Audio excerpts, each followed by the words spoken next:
Okay, so we're going to talk about the structure of your report and your artifact. So when you're coming right near the end and you want to make sure you have everything together, basically you should have one folder, and we'll talk about naming conventions in another video. But basically, one folder should contain all your artifact information.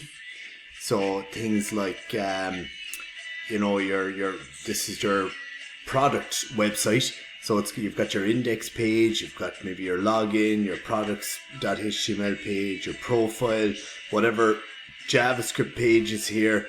Any images that you have on that website should be in a standalone images folder, and similarly any videos you have in the website should be in a standalone videos folder also. And it's very easy to access this. It's just one more piece that I'll be showing you in another video. But the artifacts folder, a good test to make sure that everything is completely working is to download it onto a memory key and just turn everything off and open up your memory key and double click. This is what the examiner will be doing. They'll open up the index page, and you want to make sure you go through it, that you click on every link and that everything is working as you would expect to work, that all the pictures are there, that all the links are all working, and you want to do what you want to do, and you want to try maybe putting in some information or so be it. So that is your product website. Again, I've shown you in another video how to download that, but that is basically the artifact, and you're going to have a naming convention in that folder in a while. But a good test, put it on a memory key, and if it works on the memory key, it'll work anywhere. So the memory key test, as I'd nearly call it.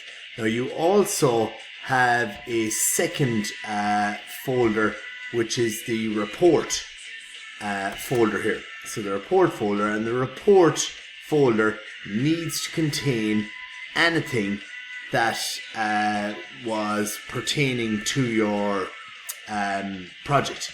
So for example, one thing I'll have is the report document, and again, you've most likely done it as a website, so you should have all the stuff and you should be able to click on it and make sure that everything is working in your report document.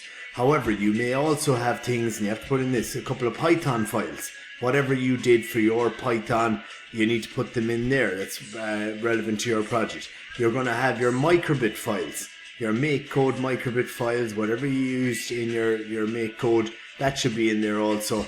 And then if you want, it's completely up to you, but you might have a miscellaneous architecture diagram, Gantt chart, mind maps, anything that was in there that you might be using.